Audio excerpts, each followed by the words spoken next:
Hello दोस्तों, स्वागत है आप सभी का। यहाँ पे एक जागरूक श्रोता ने 2 कुंडलियों को भेजा था और आप पहले उनके सवाल को समझिएगा। हम लोग यहाँ पे ये देखेंगे कि कैसे जो आपकी कुंडलियाँ हैं, लगन में भले सेम दिखती हों, लेकिन उनके रिजल्ट्स कैसे वेरिएट होते, ठीक है? सबसे पहले यहाँ पे था, इनके चार्ट आप देखिएगा, मेरा चार्ट और इनका लगन चार्ट बहुत ही सिमिलर है। इनके भी बहुत लाइफ में स्ट्रगल है, ठीक है? उनके बड़े भाई के बारे में बताया गया है। उन्होंने एक बात कही कि इन्होंने भी कहीं न कहीं थोड़ा-सा रिसर्च के साथ काम तो किया था, लेकिन इनका मन था सरकारी नौकरी में जाने का और सरकारी नौकरी में जाने के मन होने के कारण उसका प्रयास उन्होंने खूब किया, बट सरकारी नौकरी लगी नहीं। सरकारी नौकरी नहीं लगने के बाद उन्होंने किसी एक जो प्राइवेट फर्म है, मेडिसिन रिलेटेड, उसमें काम करना शुरू कर दिया।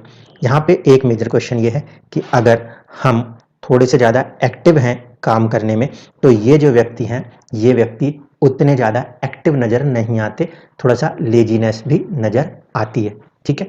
तो ये आपको मेजर अगर हम यहाँ बात पकड़ें, तो 2-3 चीज़ें समझने को मिलेंगी। एक जैसा लगन दिखने के बावजूद भी कर्म क्षेत्र में अंतर क्यों? दूसरा, वैवाहिक जीवनों में चुनौतियाँ क्यों? तीसरी चीज़ हम ये भी ऑब्ज़र्व करेंगे कि कैसे सेम दिखने वाले चार्ट्स के अंदर माइन्यूट डिविजन्स आने शुरू हो जाते हैं। तो चलिए, कुंडली विश्लेषण को शुरू करते हैं। सबसे पहले ये कुंडली लेते हैं और इस कुंडली के अंदर हम लोग सबसे पहला फॉर्मेशन देखते हैं कि लगन कुंडली कैसे दिखाई दे रही है। इस पर्टिकुलर फॉर्मेशन में अगर आप इस कुंडली को देख रहे हैं, आपके सामने जब मैं 2 चार्ट्स रखूंगा तो आप डिफरेंशिएट नहीं कर पाओगे, इसलिए आपको पहले बता देता हूँ। देखिए, इस कुंडली में आपको ये जो बुध दिख रहे हैं ना, ये वक्री दिख रहे हैं, बस इतना ध्यान रखना। अगली कुंडली जो रहेगी उसमें ये जो बुध देव होंगे, ये अपने वक्रत्व को नहीं लेंगे और चीजें कुछ ऐसी दिखाई देंगी। दूसरा, आप ऑब्जर्व कर सकते होगे तो चंद्रमा को कर लेना, क्योंकि आपको लगेगा कि एक ही कुंडली तो नहीं, मैंने 2 बार रीड कर दी, इसलिए बोल रहा हूँ। एक व्यक्ति के कुंडली में मोस्ट ऑफ द प्लैनेट्स की पोजीशंस तो वैसे ही है, चंद्रमा की पोजीशन चेंज होगी और बुध का वक्रत्व जो है वो नजर आएगा, ठीक है? अब देखते हैं, पहले जिनका वो बुध वक्री है उस पर लगा के देखते हैं कि वहां पे क्या स्टेज है, कैसे काम हो रहा है। यहाँ पे अगर हम देखें सबसे पहले, तो शनि देव जो बैठे हुए नजर आते हैं, वो आते हैं 9 नंबर की राशि में बैठे हुए, ठीक है? ये पहले ऐसा दर्शाते हैं कि काम जो होना चाहिए वो होना चाहिए हमारे एजुकेशन इंस्टीट्यूट्स या बड़े से बड़े जो रिसर्च इंस्टीट्यूट्स हैं उनसे जुड़ा हुआ काम होना चाहिए। ये हमें ऊपर से एक लगन कुंडली अंदाजा दे रही होती है। इसके बाद आपका जो पहला सवाल है वो ये कि व्यक्ति का जो सोचने का ढंग है वो सरकारी नौकरी की तरफ क्यों था? इसको देख लीजिए। आपकी कुंडली में भी हम यही करने वाले हैं, इनकी कुंडली में भी यही कर रहे हैं। सबसे पहले हम भाव चलित को बना ले रहे हैं। भाव चलित को जैसे ही हम बनाएंगे तो हमें दिखाई देता है कि सोचने का जो ढंग है ना, उसमें कहीं ना कहीं 10वें भाव का प्रभाव है। सोचने के ढंग में 10वें भाव का प्रभाव है।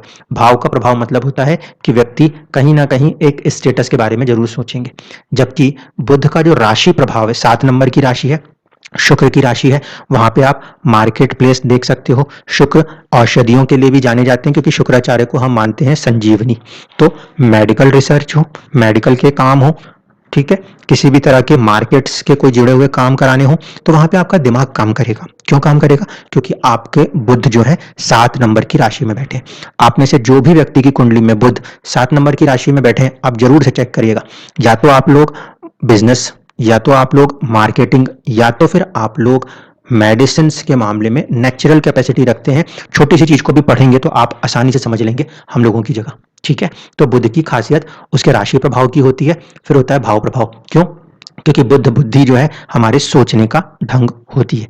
तो ये चीज यहाँ पे थी, लेकिन इस कुंडली में बुध जो है वो संबंध किससे जोड़ने जाना चाह रहा है? सूर्य से। और सूर्य से वो संबंध जोड़ने की कोशिश अगर कर रहे हैं तो ये वक्रत्व जो बुध है वो सरकारी नौकरी और सरकारी पद पाने की लालसा के साथ आगे बढ़ रहे हैं, ठीक है? इस वजह से इनका जो सोचने का ढंग रहा, बुद्धि रही, वो इस बात पे रही कि कहीं ना कहीं एक स्टेटस मिले, एक सरकारी स्टेटस मिले। शनि के प्रभाव को अगर देखें तो शनि का प्रभाव जो है वो 12वें भाव से काम कर रहा है। 12वां भाव हॉस्पिटल के साथ जुड़े हुए चीजें हो सकती हैं या एकांतवास में होकर काम हो सकता है। तो शनि का भाव प्रभाव जो है वो 12वां भाव है। विदेश भी हो सकता है, एकांतवास भी हो सकता है, हॉस्पिटल भी हो सकता है, जेल भी हो सकती है, ठीक है? अब वापस से आ जाते हैं आपकी ओरिजिनल राशि कुंडली पे। तो आपको यहाँ पे मैंने किसी भी व्यक्ति के सोचने का ढंग समझाया, आपको बुध उठाना है, बुध को उठा के देखना है भाव प्रभाव क्या बन रहा है और राशि प्रभाव क्या बन रहा है। पहला सवाल खत्म। दूसरा सवाल जो था वैवाहिक जीवन की बात करें तो वैवाहिक जीवन में जो कर्मा है, अगर मैं मानूं शनिदेव किसी भी कुंडली में कर्म कारक ग्रह हैं किसी भी कुंडली में। तो विवाह में कर्म अगर देखना हो कभी किसी व्यक्ति का, तो आप ये देखो कि शनि की स्थिति क्या है। शनि की स्थिति बन रही है नीच राशिस्थ होना, मतलब वैवाहिक जीवन के अंदर जो कर्म है वो बहुत ज्यादा डिस्टर्ब रहने वाला है, पहली चीज। दूसरी चीज, यहाँ पे गुरु का साथ है, आप शायद देख पा रहे हो तो ठीक, नहीं तो राहु का साथ है, प्लस यहाँ पे शुक्र का साथ है। अब इसकी वजह से क्या होगा, किस्मत की अगर मैं बात करूं इसमें कि किस्मत की क्या बात है, किस्मत की बात यह है कि इस कुंडली को हम लोग क्या करते हैं, लगन के बराबर ले आते हैं, फिर आपको थोड़ा सा इजीली समझ में आ जाएगा। देखिए, शनि का जो किस्मत से कर्मा है वो कहां पर बैठा है, पंचम भाव, बुद्धि का कर्मा नजर आता है पहले तो। दूसरा उसके साथ कॉम्बिनेशन है गुरु का, जो कि वक्री है, वक्री होने के कारण जो गुरु है वो एक घर पीछे की तरफ जाएंगे, ठीक है। तीसरी बात है कि यहाँ पे शुक्र का प्रभाव है और राहु का प्रभाव है। अगर गुरु वक्री हो रहे हैं, ठीक है, थोड़ा सा 50% प्रभाव यहाँ दिखा रहे हैं, 50% प्रभाव वहां दिखा रहे हैं, ज्यादा इंपॉर्टेंट प्रभाव कौन दिखाएगा, पहला प्रभाव राशि के तौर पे मंगल की वहां प्लेसमेंट है, ठीक है। और ध्यान से समझिएगा, शुक्र और मंगल के बीच में राशि परिवर्तन योग भी काम कर रहा है। अब प्रभाव कैसे देखें, शनि के ऊपर गुरु का प्रभाव है साथ बैठने से 50%, ये 50% का प्रभाव जो है ये किसी इंडस्ट्री की तरफ मोड़ सकता है। राहु का काम है बढ़ाना, तो ज्ञान किसी भी चीज का लेकर व्यक्ति आगे बढ़ सकता है, उसको एक्सप्लोर करने की कोशिश करेगा। लेकिन एट द सेम टाइम शुक्र का प्रभाव है, शुक्र क्या दर्शाता है, शुक्र भी दर्शाता है संजीवनी, मेडिसिन, इसीलिए कर्मा में बाय द लक थोड़ा बहुत कहीं ना कहीं मेडिसिन से जुड़े हुए कुछ काम होने थे। आपने कहा मेडिसिन मैन्युफैक्चरिंग, तो यहाँ पे जो ये परिवर्तन योग बनता है, ये मंगल का और यहाँ पे शनि का साथ, ये आपको इंडस्ट्री लाइन में ले जाने के लिए सक्षम होता है। इसलिए व्यक्ति जो है वो एक मेडिसिन लाइन में जाके मैन्युफैक्चरिंग में है, ठीक है। अब इतना घुमा के पढ़ने से भी क्या लोग परेशान होते हैं, तो इसी चीज को हम दशमांश की कुंडली में लेके आएंगे। दशमांश की कुंडली में लेने से हमें ये समझ में आएगा कि हमारा जो कर्मा है वो किस तरीके से फॉर्मेट हो रहा है। इस कुंडली में अगर आप ध्यान से देखोगे तो शनि की राशि में शनिदेव खुद बैठे हैं, ठीक, और फिर साथ ही साथ मंगल और केतु को लेके बैठे हुए अपनी दूसरी राशि में। तो इसका मतलब है कि शनि के ऊपर मंगल का, केतु का पूरा प्रभाव है। कर्म की बात करी जाए अगर, तो यहाँ पे इन्होंने जो राशि उठाई है वो 10 नंबर की अपनी राशि उठा ली। इसका मतलब है कि कर्म के मामले में शनि देव जो है वो अब लगन कुंडली की तरह वैसा प्रभाव नहीं दिखा रहे जैसे कि हम लगन में देख रहे थे, जो कि 9 नंबर की राशि में सरकार की संस्थाओं में बैठ के पढ़ाना लिखाना या रिसर्च करना। यहाँ पे जो इनका कर्मा अलॉट हो गया है वो 10 नंबर की राशि हो गई है, आइदर एडमिनिस्ट्रेशन या फिर मंगल के प्रभाव को देखें तो इंडस्ट्री, जो कि इसमें काम कर रही है, ठीक है। इस बात को आप समझ सकते हैं। इसके साथ साथ आप देखो एक चीज कि जब आपकी कुंडली के अंदर मैं लेके चलूं तो वहां पे जाने से पहले आपका जो आखिरी सवाल था, ये व्यक्ति जो है ये लेजी क्यों है, उसके जवाब के लिए आपको दिखा दूं कि कहीं ना कहीं जो ये कुंडली है उसमें जब हम स्ट्रेंथ देखने जाएंगे तो शनि अत्यधिक बलवान नजर आते हैं सूर्य से भी ज्यादा। जब भी व्यक्ति की कुंडली में शनि अत्यधिक बलवान होता है तो व्यक्ति बहुत आलस के साथ आगे चलते हैं। ऐसे लोगों की जिंदगी में जो सक्सेस है वो देर से मिलती है, 33 साल 36 साल के बाद ये लोग नींद से जागते हैं और ग्रो करना शुरू करते हैं। घबराने की जरूरत नहीं है, मेरा खुद का शनि भी ऐसे ही, ठीक है। तो ऐसा मत समझिएगा कि मैं किसी को आलसी बता रहा हूँ, ये एक नेचर है। बेसिकली ये दर्शाता है कि व्यक्ति जो है वो धीरे धीरे करके आगे बढ़ेगा। शनि को हम आयु का कारक मानते हैं, तो जितनी जल्दी कर्म खत्म हो जाएगा उतनी जल्दी आपकी आयु खत्म हो जाएगी। शनि अगर बलवान हो जाता है तो धीरे धीरे करके होता है, यानी कि संघर्ष आते हैं, परेशानियां आती हैं, व्यक्ति देर से जागता है, स्लोली काम करता है और धीरे धीरे करके काम करता है। तो यहाँ पे ये चीज काम कर रही है।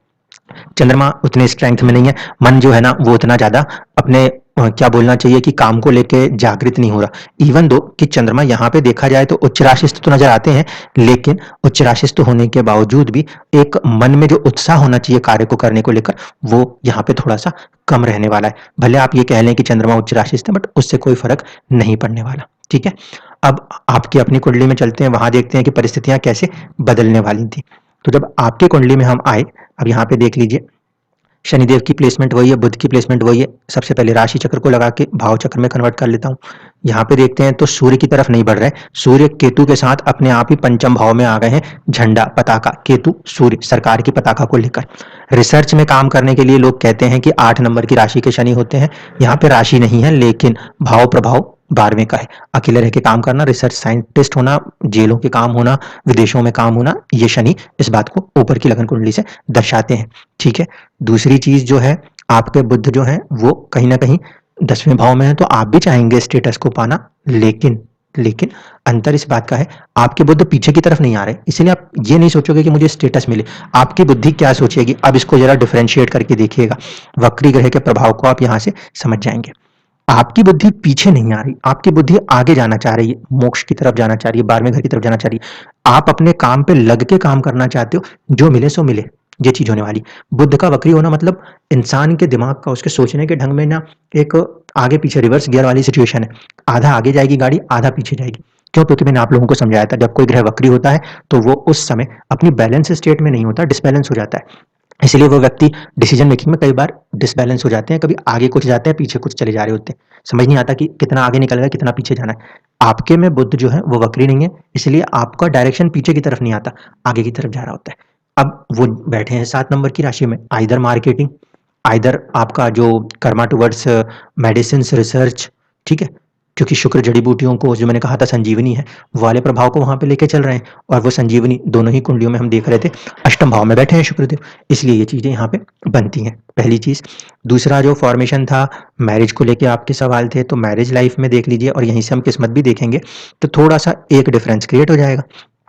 अगर इस कुंडली को हम ऐसे बना लें ताकि आपको भी भाग्य का समझ में आ जाए, तो मैंने आपसे कहा था कि शनि जो है वो अगर नीच राशिस्थ हो रहे हैं तो विवाह के अंदर बहुत ज्यादा कर्म नहीं करवाने में वो इंटरेस्ट दिखा रहे हैं, ठीक है, नवमांश की कुंडली में, लेकिन वो छठे भाव में है, तो घबराने की जरूरत नहीं है, कर्म कराएंगे, विवाह कराएंगे, वो सब हो चुका।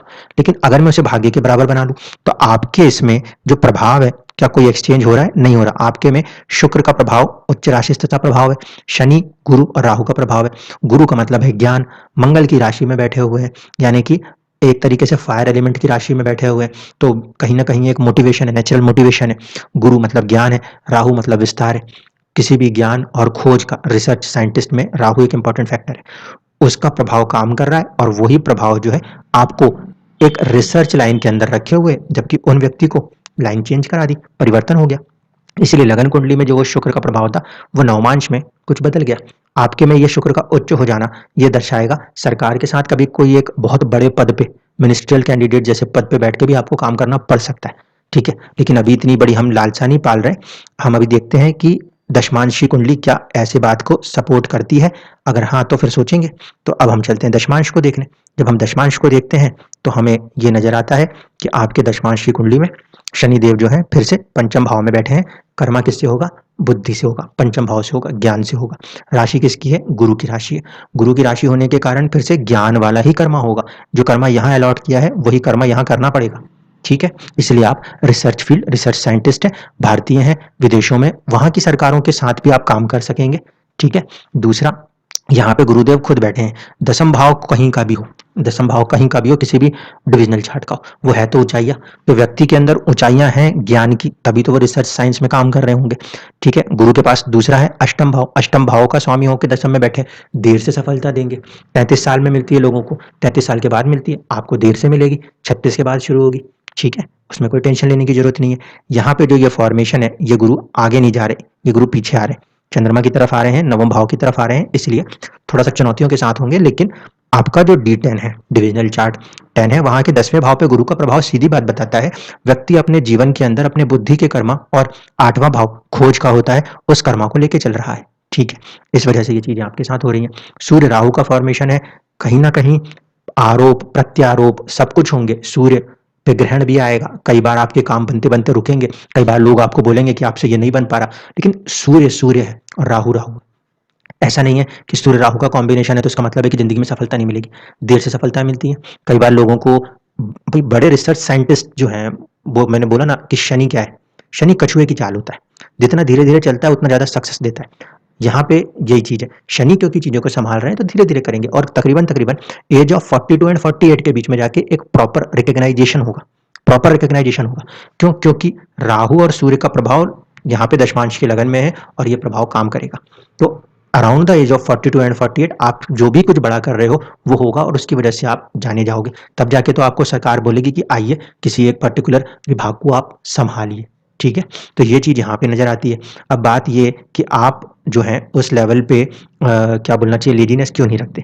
आप इसलिए ज्यादा लेजीनेस नहीं रखते क्योंकि आपका सूर्य और चंद्रमा जो है, इनके बल को कंपेयर करें तो चंद्रमा थोड़ा ज्यादा बलवान है। क्यों? क्योंकि उसको एक डायरेक्शनल स्ट्रेंथ है, तो आपको हमेशा लगा रहता है मन में कुछ करना है, कुछ करना है और कुछ करना है। इसीलिए शनि की स्ट्रेंथ कम है, चंद्रमा की स्ट्रेंथ ज़्यादा है, तो आप खोज में अष्टम भाव के काम के साथ बहुत ज़्यादा लग के चल रहे होते हैं और ये आपकी ज़िंदगी है। कहीं न कहीं चंद्रमा ने शिव और पार्वती जी के जो रूप है चंद्रमा, उन्होंने फिक्स कर दिया है कि इस व्यक्ति की ज़िंदगी में हम वैवाहिक सुखों में थोड़ा-सा अप एंड डाउन रख सकते हैं, लेकिन रिसर्च के काम को करा के आपको चौथा भाव सुख देने की संभावना रखते हैं। मंगल के साथ बैठे हैं, जो कि सरकार के साथ कुछ ऐसे बड़े कामों को कराने के लिए आपको आगे लेकर आ सकते हैं। आपके रिसर्च के दम पर आपको किसी बड़े इंस्टीट्यूट का कोई बहुत बड़ा हेड बना दिया जाए। सपोज हम लोग सोचते हैं कि जो मिनिस्टर हैं बस वही अच्छे हैं, ऐसा नहीं है। एम्स में सर जो हैं, जो कि बहुत टॉप पोजीशन पे बैठे हैं, तो जब भी कुछ ऐसा मेडिकल इमरजेंसीज आती हैं तो उनसे भी कंसल्ट करती है सरकारें, उन्हें भी अपने टीम का हिस्सा बनाती हैं। वैसे आपकी ज़िंदगी में होने की संभावनाएं बनेगी। जो चीज़ें आपको एक्चुअल रिकॉग्निशन मिलने की संभावना बनेगी वो 42 और 48 क्योंकि यहाँ पे जो केतु का प्रभाव है आपके दशमांश के चार्ट में और आपके यहाँ पे भी देख लीजिए भाग्य के अंदर भी, तो केतु जो है वो 48 के बाद चीज़ों को खोलते हैं। इसीलिए आपसे थोड़ा कड़ा मेहनत, कड़ा प्रयास सब कुछ कराएगी ज़िंदगी, आपको अपने तरीके से रिजल्ट देगी। तो ये चीज़ें हैं जो कि चार्ट्स को डिफरेंशिएट करती हैं। नवमांश तक चीज़ें कुछ और दिखती हैं, दशमांश में चीज़ें कुछ और हो जाती हैं। इस वजह से जब कभी भी कोई चार्ट्स को रीड करते हैं ना सामने से, तो ऐसा नहीं, आप तो खुद एक रिसर्च साइंटिस्ट हैं। इन बारीकियों को छोटा-छोटा सा करके देखेंगे तो समझ में आएगा कि कितना डिफरेंस हो जाता है अगर वही ग्रह जो हैं इधर-उधर हो जाएँ तो। दूसरी बात और एक बात कहूँगा, प्रोफेशन के मामले में डिविजनल चार्ट 10 को ज़्यादा बेहतर तरीके से इस्तेमाल किया जा सकता है अगर हम सही नॉलेज रखें तो। देखिए, इन दोनों ही कुंडलियों के अंदर बुध के प्रभाव को देखिए, मैंने बार-बार कहा बुध सोचने का ढंग है, तो कर्म के लिए आपके सोचने का ढंग जो है वो 8 नंबर की राशि है, जो नेचुरली 8वें भाव में आती है, रिसर्च माइंडेडनेस दिखाती है। उन व्यक्तियों का जो दूसरा जो था चार्ट, उसमें बुध ने क्या किया, यहाँ पे बुध ने 8 नंबर की राशि तो पकड़ी लेकिन वक्रत्व होने के कारण रिसर्च में ज़्यादा देर तक बुद्धि नहीं लगाई। उन्होंने बुद्धि किस तरफ लगाई? चंद्रमा के साथ आकर 7 नंबर की राशि, जो कि आपकी औषधियाँ होती हैं, ठीक है? तो वहाँ पे जो दिमाग है तो रिसर्च माइंडेड, लेकिन वो थोड़ा-सा पीछे जाके मार्केटिंग 7 नंबर के साथ जुड़ के या मेडिसिन मैन्युफैक्चरिंग के साथ जुड़ के उन्होंने अपने दिमाग को वहाँ इस्तेमाल किया। तो ग्रह का वक्रत्व प्रभाव जो है वो दशमांश पे इस तरीके से काम करता हुआ नज़र आता है। शनि का अपना प्रभाव था, उन्होंने अपनी राशि के हिसाब से आपको कर्मा दिया। जहाँ पे 10 नंबर की राशि शनि की है तो शनि के कर्मा है, आपके में गुरु की राशि में बैठे हैं तो गुरु की राशि के हिसाब से कर्मा है। इस तरीके से हम एक डिविजनल चार्ट के अंदर की चीज़ों को भी समझ सकते हैं। वो जो सिंपल से बेसिक लॉजिक्स हैं उसको आप किसी भी डिविजनल चार्ट्स पे अप्लाई कर सकते हैं। धन्यवाद।